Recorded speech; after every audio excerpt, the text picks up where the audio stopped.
एरवाड़ा के जेल में मुन्ना कहकर एक कैदी रहता था। वो एक लोमड़ी जैसा बहुत चालाक था। एक दिन उनके साथी कैदियों से, हेलो मेरे प्यारे कैदी साथियों, मैं जल्दी ही इस जेल से भागने वाला हूँ। आपको भी उस प्लान के बारे में बोलना है तो आप सब मुझे पैसे देना है। आपको भी प्लान कहता हूँ। ठीक है, अगर तुम हमारे पास पैसे लेने के बाद तुम अकेला ही भाग गया तो हमारा हाल क्या होगा? ठीक है, आपको डाउट आना भी सही है। मैं मेरा प्लान को आपको इंस्टॉलमेंट्स के जरिए कहता हूँ। आप भी इंस्टॉलमेंट्स में सुनकर पैसे इंस्टॉलमेंट में दीजिए। ये हुई ना बात। ठीक है, फिर फर्स्ट इंस्टॉलमेंट कब देना है? अभी दे दो, कहकर कैदियों के पास पैसे वसूल किया। अब सब तैयार रहना, प्लान में पहला हिस्सा कहता हूँ। कहकर उन पैसों को ले जाकर जेलर को दिया और जेलर से, सर ये रहे पैसे, मैं इस रात को जेल से भागने वाला हूँ। आपको जरा मुझ पर ध्यान नहीं देना है। ठीक है रे, अगर मैं देखा तो छोड़ देता हूँ और कोई देखा तो मुझे कोई संबंध नहीं है। ठीक है सर, आप बस आंख बंद कीजिए। कहकर उस रात को सब कैदियों को तेल की बोतल बेचते हुए, आइए बाबू आइए, सेकंड इंस्टॉलमेंट प्लान। सब लोग इस तेल का बॉटल्स को खरीदिए। एक बॉटल का दाम केवल 1000 रुपए। तेल के बोतल से हम क्या करेंगे रे? तेल मुंह कहीं का, हमें क्या उसे पापड़ बनाना है? ये तेल का बोतल तुम्हें पिलाऊंगा तो 2 दिन बाथरूम से बाहर नहीं निकलोगे। एग्जैक्टली, मेरा आइडिया भी वही है, लेकिन उसमें थोड़ा सा बदलाव है। कहता हूँ समझिए। फिर से ऐसे एड़े जैसा सवाल मत पूछिए। ये तेल का बॉटल पापड़ बनाने के लिए नहीं, हमारे बदन पर लगाने के लिए। अगर कोई पुलिस हमें पकड़ने के लिए कोशिश करेंगे तो हम फिसल जाते हैं। अगर मेरा प्लान अच्छे से क्रियान्वयन हुआ तो एक पुलिस भी हमें नहीं पकड़ सकेगा। इतना और कॉन्फिडेंस नहीं रहना चाहिए रे मुन्ना। पुलिस को एड़े समझे हो क्या? एक भी हमें क्यों नहीं पकड़ सकेंगे? कैसे नहीं पकड़ सकेंगे? मैं पहले से ही बहुत पुलिस वालों को पैसे देकर खरीद लिया। फिर भी अगर वे हमें धोखा देंगे तो उसके लिए मेरे पास प्लान बी भी तैयार है। इस रात को हम पुलिस लोग खाने वाले बिरयानी में मोशन का दवाई मिला देंगे। वो बिरयानी खाकर एक पुलिस भी बाथरूम को छोड़कर बाहर नहीं निकलेगा। वही समय पर हम आराम से बाहर निकल सकते हैं।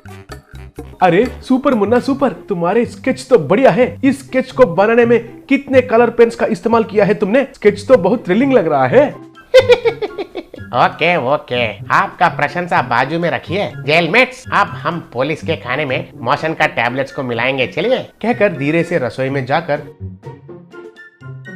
उनके खाने में टैबलेट्स को मिला दिया। वो खाना खाकर सब पुलिस वाले बाथरूम के ओर भागने लगे। एक पुलिस वाला, अरे मेरे पेट में तो बहुत गड़बड़ हो रहा है, गुड़ गुड़ गुड़ गुड़ कहकर कबड्डी खेल रहा है, कहकर बाथरूम में गया। उनके पीछे और एक पुलिस आकर दरवाजे को खटखटाते हुए, अरे वो स्वामी अंदर क्या कर रहा है? जल्दी से बाहर निकलो, मैं रोक नहीं पा रहा हूँ, इधर मेरा डैम खोलने वाला है रे बाबू, कहकर जल्दी करने लगा। ऐसे सारे पुलिस क्यू में खड़े होकर एक बड़ा क्यू बना दिए। बाथरूम के लिए एक से एक झगड़ा करने लगे।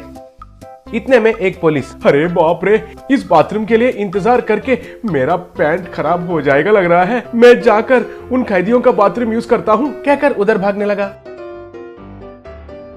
इतने में तेल लगाकर सब कैदी मुन्ना के पास आए। बॉस मुन्ना, अब तक तो प्लान अच्छा चल रहा है, अगला प्लान क्या है जल्दी से बोलो, मुझे तो बहुत टेंशन हो रहा है। ये लो सारे इंस्टॉलमेंट्स मिलाकर एक ही बार ले लो, अब से नो इंस्टॉलमेंट्स प्लान, कहकर सारे पैसे दिया। ये देखकर बाकी के कैदी भी मुन्ना को पूरे पैसे दे दिए। वो सारे पैसे एक शर्ट में बांधकर जेल के ऊपर एक पाइप को पकड़कर ऐसे धीरे जाने लगा। उसके पीछे सारे कैदी भी जाने लगे। इतने में उनको देखकर, अरे ये कैदी सब भाग रहे हैं रे, कहकर चिल्लाया। अरे अब मैं उनको पकड़ने का पोजीशन में नहीं हूँ, मेरे दोनों हाथ मेरे पैंट को आगे पीछे पकड़कर बिजी है, मुझे छोड़ दो, कहकर बाथरूम के पास ही इंतजार करने लगा। इतने में कुछ पुलिस आकर पाइप पर भाग रहा मुन्ना पर गन्स निशाना लगाकर, मिस्टर मुन्ना शिष्टापूर्वक अपने आप को हवाले करो, नहीं तो तुम्हें शूट कर देंगे। तब मुन्ना उनका शर्ट में बांधा पैसों को नीचे फेंका। तब पैसे बारिश जैसे गिरने लगे। उन पैसों को देखकर पुलिस ऐसे ही रह गए। कुछ पुलिस तो उनको इकट्ठा करने लगे। तब मुन्ना और कुछ कैदी जेल से खुशी से भाग गए। Mini money vehicles. रघुपति नाम का एक धनवान रहता था। वो हर सुबह उठते ही तुरंत अपना अलमारा खोलकर माँ लक्ष्मी माता मुझे आशीर्वाद दो कहकर उसमें रहे पैसे और सोना गिनकर हम माँ कहकर सोचता था।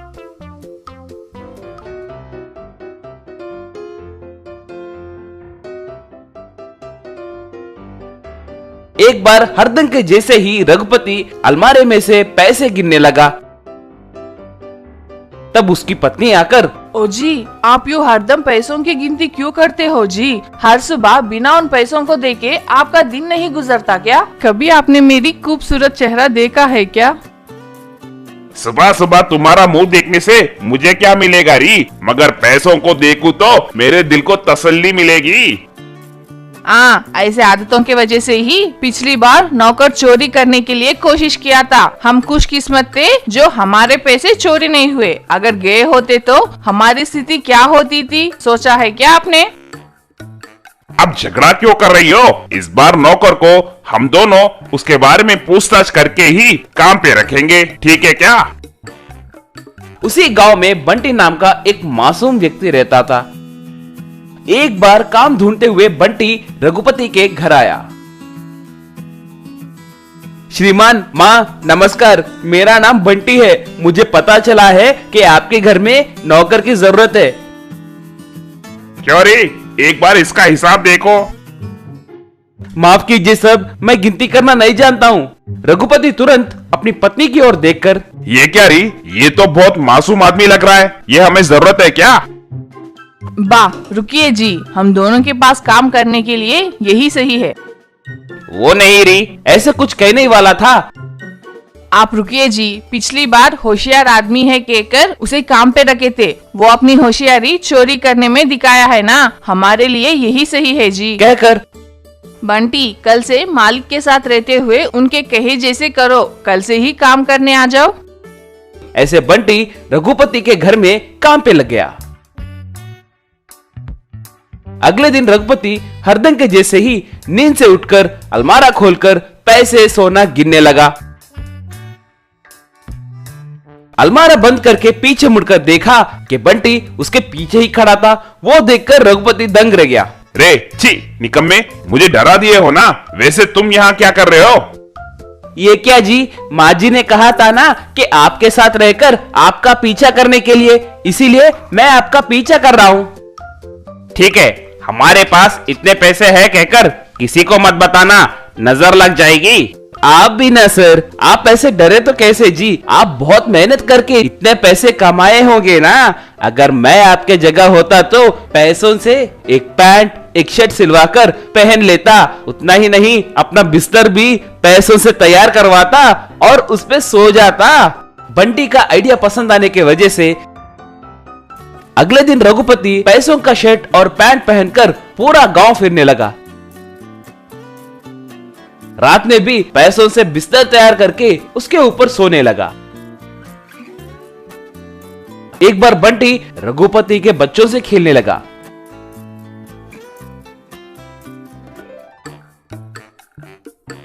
बंटी घर में रहे बेकार के कागज को लेकर नाव एरोप्लेन तैयार करके बच्चों को देने लगा और वो उनसे अच्छे से खेलने लगे। रे बंटी, पूरे पेपर्स खत्म हो गए हैं रे। अब कैसे? मुझे और खेलने का मन कर रहा है। मुझे और मिनी व्हीकल्स चाहिए। ठीक है, मैं देख कर आता हूँ। इतने में रघुपति को एक फोन कॉल आया। फोन में, सर, इंटेलिजेंस वाले आपके घर में तहकीकात करने आ रहे हैं, पैसे छुपा कर रखिए। तुरंत रघुपति पैसों को एक बोरी में भरकर रे बंटी बंटी कहकर उसे बुलाया। बोलिए मालिक कहकर भागते हुए आया। रे, इस बोरी को लेकर तुरंत यहाँ से चले जाओ रे। इस बोरी में क्या है साहब? कुछ नहीं, बेकार के कागज है बस। पहले तुम यहाँ से जाओ। बंटी तब उस बोरी को लेकर उन बच्चों के पास आकर, टाटा, ये देखो मैं तुम्हारे लिए कितने कागज लाया हूँ। देखिए अब मैं इनसे कितने बोट्स तैयार करूंगा, कहकर बोरी में से पैसे निकालकर बोट, एरोप्लेन, कार जैसे मिनी व्हीकल्स तैयार करने लगा और बच्चा उनसे खेलने लगा।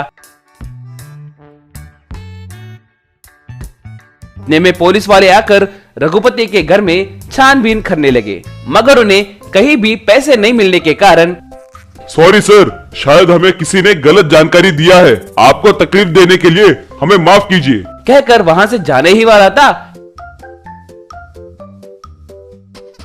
कि तभी घर के बाहर बच्चों के मनी, कार, बोट, एरोप्लेन को देखकर एसआई, रे पैसों से ये सब किसने बनाया रे? मैंने ही तैयार किया है साहब। आपको पसंद आया क्या? और चाहिए क्या? मैं तैयार करके दूंगा साहब, कहकर बोरी में से पैसे निकाला। ऐसे को पूरी बात समझ में आ गई। ये तुम्हें किसने दिया रे? हमारे मालिक ने हमें दिया है सर। ऐसे को पूरी बात समझ में आ गई और वो रघुपति को तुरंत अरेस्ट करके जेल में डाल दिया।